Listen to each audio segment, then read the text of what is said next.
வணக்கம் நண்பர்களே. திரு லட்சுமி சீரியல் செம பரபரப்பாக போயிட்டு இருக்குன்னே சொல்லலாங்க. பரபரப்பான கட்டத்தில் நம்ம திரு போலீஸில் சிக்கிறணும் அப்படின்னு கவிதா போலீஸ் எல்லாம் வர வச்சு அந்த பாலியல் குற்றச்சாட்டு திரு மேலே விழுந்தாச்சு. இனி அவ்வளோதான், அவன் வெளியே வரக்கூடாது. இந்த 3 நாளைக்கு அவன் உள்ளுக்கு இருந்தால் தான் அந்த ஆடு சூட்டு நடக்காமல் போகணும். இதுதான் நம்ம டார்கெட், அதை அச்சீவ் பண்ணிடணும் அப்படின்னு அந்த இடத்துல நிற்கிறாங்க. ஒரு கட்டத்தில் நம்ம திருவை தந்திரமாக நம்ம மகா இங்கே இருக்கக்கூடாது, போலீஸ் கஸ்டடியில் சிக்கக்கூடாது, நீங்கள் அந்த ஆடை முடிக்கணும் அப்படின்னு அந்த இடத்துல இதுதானே உங்கள் டார்கெட், அதை நிறைவேற்றணும், அது வரைக்கும் நான் பார்த்துக்கிறேன் அப்படின்னு அந்த இடத்துல சொல்லுறாங்க.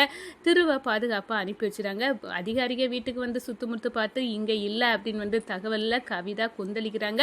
நம்ம மகா திருவுக்கு சாப்பாடு கேரயினில் இருக்க திருவுக்கு கொண்டு போகிறாங்க. ஒரு கட்டத்தில் கவிதா கண்டுபிடிச்சி ஆட்டம் சூடு பிடிக்க தொடங்குது. அதை பற்றி தான் இந்த வீடியோக்குள்ளே பார்க்க போகிறோம். அதுக்கு முன்னாடி சேனலுக்கு லைக் அண்ட் சப்ஸ்கிரைப் பண்ணுங்கள் ஃப்ரெண்ட்ஸ். பக்கத்தில் இருக்க பெல் ஐக்கானையும் கிளிக் பண்ணுங்கள். அப்போ தான் நான் போடுற ஒவ்வொரு வீடியோவும் நோட்டிஃபிகேஷனாக உங்களுக்கு கிடைக்கும்.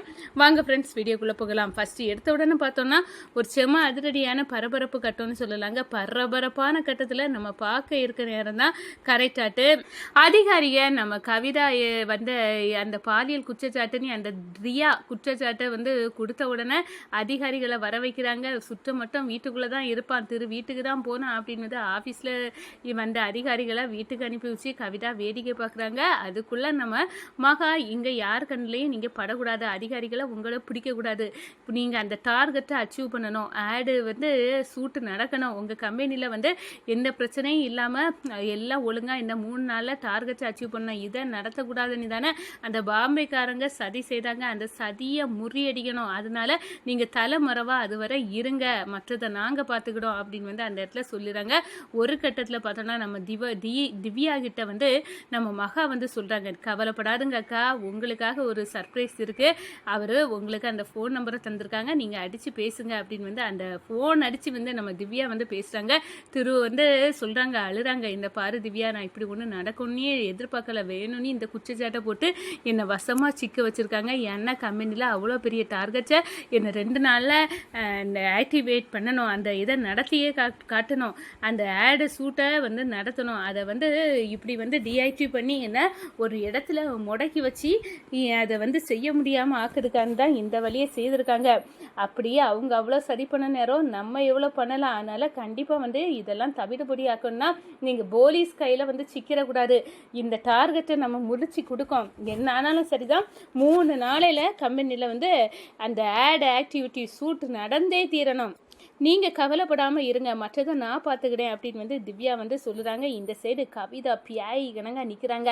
எங்கே திருவை மறைச்சி வச்சது நீங்கள் தானே, வீட்லேயும் திரு இல்லைன்னா எங்கே, அவர் போலீஸ் கண்ணில் சிக்கக்கூடாது, இப்போ அதுக்காக தான் நாங்கள் இதெல்லாம் பண்ணியிருக்கோம், எல்லாம் நீதானடி காரணம், இந்த மகா ஒரு வேலைக்காரியாக இருந்தால் ஒரு வேலைக்காரியாக பாரு, எதுக்காக நீ இப்படி எங்கள் வீட்டுக்காரி மாதிரி நடக்கிற, எதுக்காக இப்போ திருவை இப்படி ஒலிக்கையெல்லாம் வச்சுருக்க, அதெல்லாம் ஒன்றும் இல்லைன்னா நாங்கள் பார்த்துக்கிட்டோம், ஏன்னா அவர் சிக்கக்கூடாது, சிக்குனா கம்பெனியில் அந்த ஆடு சூட்டு நடக்காமல் போயிடும், அதுக்காக தான் அப்படின்னு சொன்னாரோ, நீ பெரிய பெரிய தப்பு பண்ணுறா மகா அப்படின்னு கோவத்தில் கத்துறாங்க கவிதா, எல்லாம் நாங்கள் பார்த்துக்கிட்டோம், நீங்கள் சும்மா இருங்க அப்படின்னு சொன்னாரோ நம்ம திவ்யா மகாவுக்கு சப்போர்ட் பண்ணுறாங்க.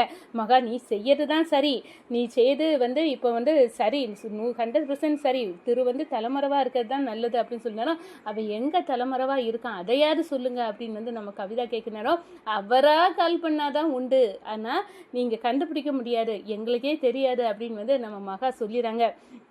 ஒரு கட்டத்தில் பார்த்தோன்னா நம்ம திவ்யா கிட்ட உங்களுக்காக அவர் ஒன்று கொடுத்துட்டு போயிருக்காங்க, இதான் அவரோட ஃபோன் நம்பர், இதை அடித்து நீங்கள் பேசிக்கிடுங்கக்கா அப்படின்னு சொன்னாங்க. நான் பார்த்துக்கிட்டேன், இங்கே யாராவது வராங்களா, நீங்கள் பேசுங்க அப்படின்னு சொன்னேன்னா திருக்கிட்ட ஃபோன் போட்டு நம்ம திவ்யா பேச நேரம் கதிகலங்கி அழுறாங்க. இந்த பாருக்கு இதெல்லாம் வேணும்னே போட்டிருக்க குற்றச்சாட்டு எனக்கு தெரியும் திரு, நான் ஒன்று நம்புகிறேன் அப்படின்னு சொல்கிறாங்க திவ்யா. இந்த பாரு, நீ இந்த டார்கெட்டை அச்சீவ் பண்ண முடியாதுன்னு தானே இப்படி பண்ணுறாங்க, ஆனால் நீ அச்சீவ் பண்ணணும், முழு கான்சன்ட்ரேஷன் உனக்கு அதுலேயே இருக்கட்டும், ஆட் சூட்டு நடக்கணும், அது மட்டும் நாங்கள் பார்த்துக்கிட்டோம், நீ கவலைப்படாமல் இரு அப்படின்னு திருக்கிட்ட சொல்கிறாங்க. ஒரு கட்டத்தில் பஸ்ஸில் நம்ம திரு யாரும் கண்டுபிடிக்க முடியாத அளவு இருக்காங்க.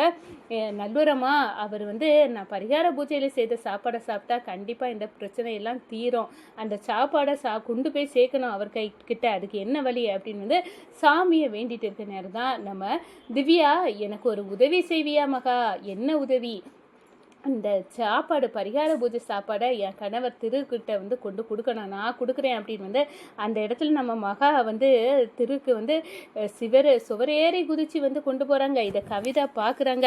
பார்த்துக்கிட்டு அரண்டு போய் நிற்கிறாங்க. இவ எங்கே போகிறா? திருவை பார்க்காத தான் இருக்கும், அவ்வளவே பார்க்கணும், திருவை கண்டிப்பாக போலீஸில் சிக்க வைக்கணும் அப்படின்னு வந்து சொந்த அன்னை பையனுக்கே சூனியம் வைக்காங்க நம்ம கவிதா அப்படின்னு சொல்லலாம். அவ்விய கண்ணில் மண்ணை தூவிக்கிட்டு நம்ம திருக்கிட்ட அந்த பரிகார பூஜையை வந்து சாப்பிட வைக்காங்க. அதோட பார்த்தோன்னா அங்கே உள்ள சிசிடி ஃபுட்டேஜ் எடுத்து ஆராய்ந்தா நமது கணவர் திருவை காப்பாற்றலாமா அப்படின்னு வந்து மகா வந்து களை இறங்குறாங்க. ஒரு கட்டத்தில் அந்த ஃபுட்டேஜை எடுத்து போட்டு கண்டுபிடிக்கிறாங்க. இதுக்கு எல்லாம் காரணம் வந்து அந்த ரியா தான். ரியா தவறாக நடந்துக்குதா என் கணவர்கிட்ட. அந்த ஃபுட்டேஜ் இருக்குது, அவருக்கு சுண்டு விரல் கூட அவ மேலே படலை அப்படின்னு வந்து அந்த இடத்துல கண்டுபிடிக்கிறாங்க.